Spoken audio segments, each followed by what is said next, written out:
अस्सलाम वालेकुम दोस्तों, क्या हाल चाल है। दोस्तों आज हम बात करेंगे टैक्सीज़ के बारे में। एक तो ये कि टैक्सी जो हैं वो उनको अपना काम जो है वो दोबारा करना शुरू यानी इजाज़त दे दी गई है ओमान में कि टैक्सी वाले जो हैं वो अपना काम शुरू कर सकते हैं, लेकिन सेफ्टी मेजर्स को फॉलो करते हुए।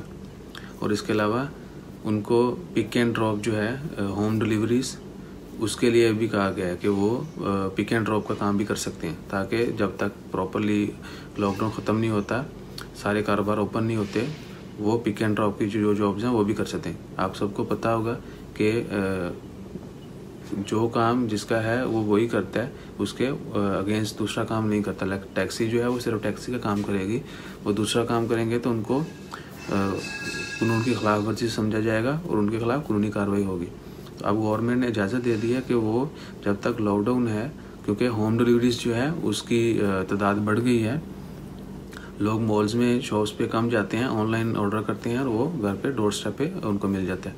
तो टैक्सीज वालों को भी कह दिया गया कि वो होम डिलीवरी का काम भी कर सकते हैं, ताकि उनकी कुछ ना कुछ जो है माली मुश्किलात हैं वो आसान हो जाए। तो दूसरी जो अहम बात है दोस्तों वो है जो लाइसेंस टैक्सी हैं ओमान में, जैसा कि एयरपोर्ट पर टैक्सीज आपको पता होगा, इसके अलावा और बहुत सारे रजिस्टर्ड जो प्राइवेट टैक्सीज हैं लाइसेंस्ड, उनको फिक्स्ड मीटर जो है उसको ख़त्म करके जदीद जो है टेक्नोलॉजी जो एडवांस जो टेक्नोलॉजी है उसके ऊपर स्विच करने का कहा गया है। और वो टेक्नोलॉजी क्या होगी, जो वो स्मार्टफोन बेस्ड होगी, यानी ऐसे मीटर्स जो स्मार्टफोन बेस्ड हों और जदीद तर्ज पर जो है वो लाइक इंटरनेशनली जो है आप लोगों को पता है उबर करीम, तो वो जो टाइप है वो शुरू करने जा रहे हैं।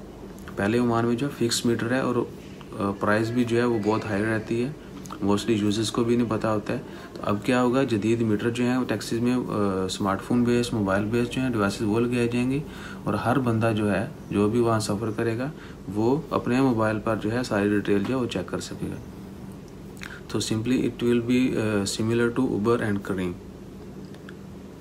तो अपना ख्याल रखें, लेटेस्ट खबरें देखने के लिए हमारे चैनल को ज़रूर सब्सक्राइब करें, ज़्यादा से ज़्यादा दुआ करें, अल्लाह ताला इस वबा को जल्दी ख़त्म करे और हम फिर से जो है हंसी खुशी ज़िंदगी गुजारना शुरू कर दें। ईद आने वाली है दोस्तों, आज आखिरी जुम्मा है, तो जो दोस्त भी मेरी वीडियो कभी भी देखे वो दुआ ज़रूर करें कि अल्लाह ताला हमारी मुश्किलात को आसान करे, जो बीमार हैं उनको सेहत दे, जो मुश्किल का शिकार हैं उनकी ज़रूरियात पूरी हो, उनकी मुश्किलात कम हो, ख़त्म हो और अल्लाह ताला सबको खुश रखे।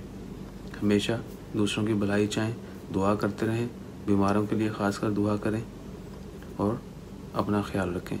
मुझे दें इजाज़त, एक बार फिर चैनल को ज़रूर सब्सक्राइब कीजिएगा। जज़ाकल्लाह, अल्लाह हाफिज़।